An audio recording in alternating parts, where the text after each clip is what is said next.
Salam, biz bugün deməli leksikologiya bölməsindən başlayırıq. Leksikologiyada bu dərsimizdə nə öyrənəcəyik? Sözün leksik, qrammatik mənasını, həqiqi, məcazi, tək mənalı, çox mənalı sözləri, almonim və terminləri öyrənəcəyik. İlk əvvəl başlayaq görək bu leksikologiya nədir? Bunu öyrənməkdə məqsədimiz nədir bizim? Deməli, leksikologiya Yunan mənşəli sözdür. Lexiko söz, logos, logiya isə deməli nə olacaq? Təlim olacaq. Söz haqqında təlim deməkdir. Sözün mənşəyini öyrənəcəyik. Onu dediyimiz zaman ifadə etdiyi mənası nədir? Mənasını araşdıracaq. Burada deməli sözün demək olar ki, dildə nə qədər söz varsa hamısı leksikada yerləşir. Leksikanı təşkil etmiş olur. Sözün deməli lüğət tərkibində yerləşmiş olur. Sözün mənasını açmaq üçün bizə onun leksik mənası və qrammatik mənası lazım olacaq. Leksik məna nədir? Gəlin bir-bir baxaq. Sözün xüsusiyyətlərini dil izah etməklə. Birinci budur. Bu nə deməkdir? Məsələn, mən deyirəm ki, bir dənə söz, kitab deyirəm. İndi başlayıram ağlıma ilk nə gəlirsə kitab haqqında, həmin o fikirləri deməyə. Deyirəm ki, kitab bir əşyadır və ondan məlumat almaq üçün istifadə eləyirəm. Çoxlu sayda vərəqləri olur, içərisində müxtəlif məlumatlar olur. Bu şəkildə izah etmiş oluram. Bu oldu sözün xüsusiyyətləri. Həmin baxın, bu sözün xüsusiyyətlərini mən izah etmiş oldum. Sonra sözü əks mənalı söz seçməklə. Məsələn, tutaq ki, eniş sözü var.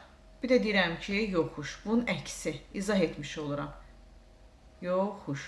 Bu şəkildə izahını verə bilərəm. Və yaxud deyirəm ki, dost, düşmən. Dost sözünü izah etmiş oluram. Onun əksini göstərməklə. Yəni dost nədir?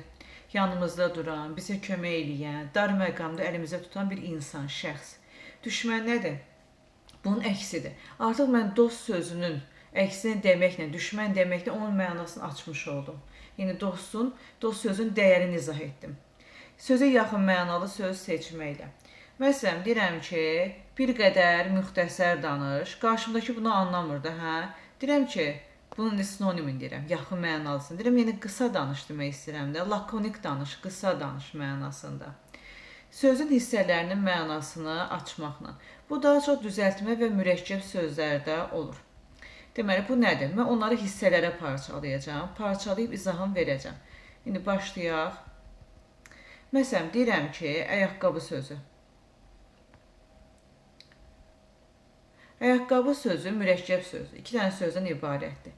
Mən başlayıram bu sözləri parçalayıb izahını verməyə. Ayaq nədir? İnsanın bədən üzvü deyirəm. Qab nədir? İçərisində yemək bişirdiyimiz və yaxud hər hansı bir gül qoyduğumuz bir əşya. Ayaqqabı nədir? Ayağımızı qoyduğumuz bir qab. Burada da ayaqqabı yaranır. Və yaxud da ki, götürək biz burada ağac dələn götürək. Ağac dələn. Aha. İndi baxaq görək. Deyirəm ki, bu mürəkkəb sözdür. Mən bunu parçalamalıyam, mənasını izah etmək üçün. Ağac nədir? Deməli, başlayıram onun leksik mənasını deməyə. Çoxlu budaqları var, yaşıl yarpaqları olur, payızda rəngi dəyişilir. Bu bir əşyadır, oksigen mənbəyidir. Karbon qazını udur, oksigeni xaric edir. Bəs dələn nədir? Bir şey dəlmək, deşmək mənasındadır. Yaxşı. Onda ağacı dələn, bu quş nə deməkdir ki? Yəni ağacı dələn, ağacı deşən, ağacı deşib özü üçün orada bir yuva qurur. Bu oldu mürəkkəb sözlərə aid olan, deməli, bir nümunəmiz. İndi keçirəm digərinə. Düzəltmə sözlərə baxaq. Məsələn, hansı sözü götürək? Deyək ki, burada biz, deyək, qumarbaz deyək. Qumar, bir də baz. Deməli, indi mən bunun mənasını açmalıyam. Baz burada şəkilçidir. Qumarı sevən, alışmış şəxs deməkdir bu. Qumar nədir? Demək olar ki, yaxşı, elə də gözəl, yaxşı olmayan bir oyun. Baza nədir? Onu sevən, ondan asılı olan bir şəxs mənasındadır. Bu şəkildə izahını vermiş ola bilərəm. Və yaxud da ki, götürək kitabxana sözünü. Kitabxana. Aha, bu söz də özü düzəltməlidir. Kitab sözün köküdür, xanadakı leksik şəkilçidir. Üçbucaq işarəsini göstərmiş oluram. İndi baxırıq. Deyirəm ki, kitab nədir? Bayaqlar bunun izahını vermişdik. Yəni nə olduğu haqqında artıq məlumatınız var. Xanadakı farslarda sözdür. Bizə şəkilçi formasındadır. Ev deməkdir. Ev. kitab evi mənasında və ya çayxana deyirlər, çay evi mənasında. Bu şəkildə hissələrə parçalamaqla mənasını izah etmiş oluram. Sonra sözün qrammatik mənası var. Bu nə deməkdir? İlk növbədə bir dənə söz götürürük. Deyirəm ki, bu kitab sözünü götürək. Və ya qələm sözü olar, dəftər olar, çətiri olar, hansını istəsəz. Deyirəm ki, kitab sözünü götürdüm. Bunun nitq hissəsinə mənsubluğu nədir? Deyirəm ki, bu isimdir. Yaxşı, tapdıq isimdir. İndi bunun xüsusiyyətləri nədir isim kimi? Deyirəm ki, təkdədir. Ondan sonra toplu deyil. Sonra deməli, nə sualına cavab verir. Bu şəkildə deməli məlumat vermiş oluram. Adı haldadır. Qısası ismin xüsusiyyətlərinə aid olan hər bir şeyi bir-bir beynimdən keçirdirəm və müəyyənləşdirəm ki, kitab sözünün hansı xüsusiyyətlərə aiddir. Sonra keçirəm sintaktik vəzifəsini. Cümlə üzvü nədir? Cümlə üzvü kimi bir xüsusiyyəti nədir? Deyirəm ki, kitab aldım. Nə kitab? Mübtədə olar. Əlimdəki kitabdır desəm, xəbər olar. Kitabı mənə ver desəm, tamamlıq olar. Nəyi ver? Kitabı. Tamamlığın sualına cavab verdi. Aha, deyirəm ki, bu həm tamamlıq oldu, mübtədə oldu və xəbər oldu. Bir də var burada söz qrupları. Bu nə deməkdir? Məsələn, mən bunu leksik mənada görmürəm. Amma qrammatik mənada kitab desəm, ondan sonra qələm desəm, dəftər desəm, bunların hamısının bir kateqoriyası, bir qrup olacaq. Deyəcəm ki, bütün bu sözlərin bir ortaq xüsusiyyəti var ki, hamısı nitq hissəsi olan isimdir. Qruplaşdılar. İsimdə qruplaşdılar artıq sözlər. Bu şəkildə izah etmiş oluruq. Sonra keçək digərinə. Sözün həqiqi və məcazi mənası ilk vaxtlar. Sözlərin yalnız həqiqi mənası olur. Sonradan elm və texnologiya inkişaf etdikcə artıq məcazi məna törüyür. Deməli, məcazi məna necə yaranır? Həqiqi məna əsasında yaranır. Həqiqi mənaya sözün dominant mənası da deyiləcək. Məcazi məna da ondan törəmiş məna olur. Həqiqi məna ilə bağlılığı olur. Elə sözlər var ki, bunlar həm həqiqi ola bilirlər, həm də məcazi ola bilirlər. Məsələn, yağlı sözünü götürək. Deməli, yağlı ət desəm, yağlı yemək desəm, bu həqiqidir. Həqiqətən də elə olur, yeməklərimiz olur, ət olur. Amma yağlı söz desəm, məcazi olacaq. Yağlı söz yoxdur axı. Və yaxud da ki, yüngül sözünü götürək. Yüngül adam desən, çəki mənasında, həqiqi olur. Yəni, arıq da, zəif mənasında. Amma mən desəm ki, yüngül xasiyyət, yəni bu olacaq məcazi, yüngül xasiyyət olmur axı. Və yaxud da ki, getmək sözünü götürək.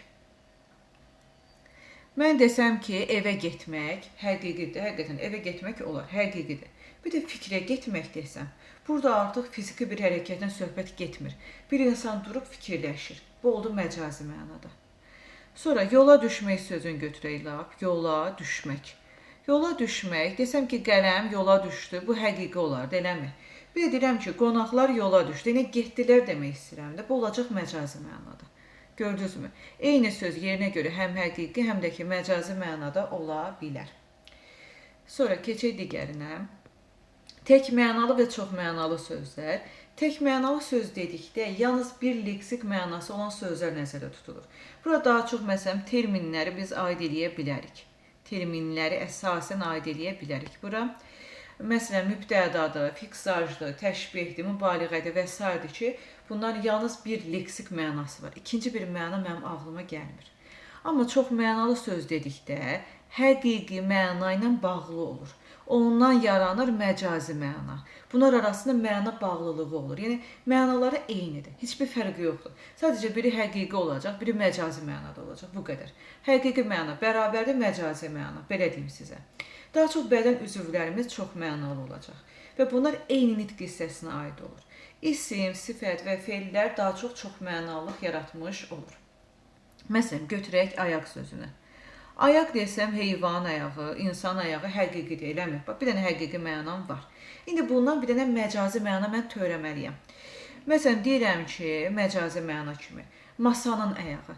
Hər birində eyni mənada. Ayaq insan ayağı deyəndə, heyvan ayağı deyəndə, onu, yəni bir dayaq rolunu oynayır da, onu dik saxlayır, belə deyək, ayaq üstə saxlayır. Məcazi mənada da masanın ayağı deyəndə, o da onu yəni, bir qədər yuxarı qaldırır, ona dayaq rolunu oynayır. Bax, görürsünüz, mənalar eynidir. Heç bir məna fərqi olmadı. Və yaxud baş sözünü götürək. Baş, insan başı, heyvan başı, həqiqi. Bir dənə məna tapdım. İndi bunun məcazi, törəmə mənasını tapmalıyam. Məcazi mənası dağın başı deyərəm, masanın başı deyərəm. Yəni bu eyni mənadır. İnsan başı deyəndə də yüksək hissə, əvvəli hissəni nəzərdə tuturam. Masanın başı deyəndə də onun əvvəlini nəzərdə tutmuş oluram da mən, eləmi? Bax, buradan da yaranır, həqiqi mənadan yaranır törəmə məna, məcazi məna. Sonra deməli, keçək digərinə, terminlər var. Terminlər haqqında bayaqlar biz dedik. Bunların bir mənası olur, bir mənalı düşünülür. Daha çox elmi üslubda terminoloji funksiya rolunu oynamış olur. Mətnaltı bir məna olmur burada. Məsələn, mən mübtəda, fonetika, tənlik, atom, hidrogen deyəndə ağlıma ikinci bir mənası gəlmir. Tək leksik mənası var terminlərin. Amma elə terminlər var ki, bunlar yerinə görə ümumiləşdirək söz ola bilir. Məsələn, deyək ki, burada xəbər sözünü deyək. Mən xəbər adi bir insana desəm anlayacaq. Yəni, xəbərlər verilişi var da. Bir də ki, cümlə üzvü xəbəri desəm bəlkə bilməz. Baxın, bucaq desəm, termin olaraq başa düşməz, amma evin bucağı, kənarı mənasında başa düşmüş olacaq. Sonra qüvvə desəm, anlamaz bəlkə də fizika mənasında, amma insanın qüvvəsi mənasında anlayır. Yəni, bəzi sözlər yerinə görə ümumiləşdirək mənada da olur. Ümumiyyətlə, sözlər yəni özü iki yerə ayrılır. Ümumiləşdirək sözləri var, bir də ümumiləşdirək olmayan sözlər. Ümumiləşdirək sözlər odur ki, hamı tərəfindən başa düşülür, anlaşılan sözlərdir. Hamı bunu anlayır, mənasını bilir. Eynən xəbərdəki kimi, bucaqdakı kimi, qüvvədəki kimi, enerjidəki kimi sözlərdir. Bir də var, ümumiləşdirək olmayan sözlər, bu da 4 yerə ayrılır. Biri terminlərdir, biri dialektizmlərdir, biri neologizmlərdir, biri də deməli arxaizmlərdir. İndi sizə arxaizmdir, neologizmdir, dialektizm düşmür, terminlər düşür ki, bunlar bir qrup adam tərəfindən anlaşılır, terminlər. Yəni, həmin o sahəni bilən insanlar tərəfindən daha yaxşı başa düşülmüş olur. Sonra keçirəm amonimlərə. Amonimlərə diqqət edin. Deyir ki, bunun deyilişi də eyni olmalıdır, yazılışı da, vurğusu da, başlanğıc forması da eyni olmalıdır. Amonimlərin məna tayı tamamilə fərqli olur. Baxın, lüğətlərdə 1 nöqtə, 2 nöqtə formasına göstərir. Yəni, 2 ayrı sözün ibarət olur. Sonra, amonimlər həm eyni, həm də müxtəlif nitq hissəsinə aid ola bilərlər. Məsələn, mən deyirəm ki, mürəkkəb sözünü, mürəkkəb. Mürəkkəb sözünün bir məna tayı isim olacaq. Bir məna tayı sifət olacaq. Bax, görürsünüz, bu artıq çox mənalı sözdən fərqləndir. Çox mənalıdır, hər iki məna tayı eyni nitq hissəsi olmalıydı. İsimdirsə isim, sifətdirsə sifət, feildirsə feil. Amma burada fərqləndi. Baxın, mürəkkəb biri var, o qələmdəki mürəkkəb isimdir. Bir də var, mürəkkəb çətin vəziyyət sifətdir. Artıq bunun bu məna tayı fərqləndi. Və yaxud da ki, yay sözünü götürək. Bir var, fəsil yay isimdir. Bir də var, yaymaq feildir. Və gördünüz, müxtəlif nitq hissəsinə aid oldu. Eyni nitq hissəsinə də aid ola bilər əlbəttə ki. Məsələn, say sözünü götürək. Say desəm. Bir var, əsas nitq hissəsi isim olacaq. Bir də var ki, yox, saymaq feil mənasında olacaq. Görək burada hansı sözü götürək ki, uyğun olsun. Aha, bax, bel sözünü götürmək olar, bel sözün. Bir var, insanın beli, isimdir də, eləmi? Bir də var ki, əşya mənasında, yeri qazmaq üçün istifadə etdiyimiz əşya. Burada da olacaq eyni mənada, isim. Həm eyni nitq hissəsinə aid oldu tərəfləri, həm də müxtəlif nitq hissəsinə aid oldu. Məna taylarda tamamilə fərqləndi, yəni eyni mənada olmur. Çox mənalıdan fərqli olaraq həqiqi mənada olmalıdır bu. Bunun məcazi mənası demək olar ki, yoxdur, belə deyilirsə. Baxın, amonim hesab edilmir hansı sözlər? Paronimlərdir ki, bir hərfə görə fərqlənir. Baxın, yazılışı fərqlənir daxil. Mən buna necə amonim deyim?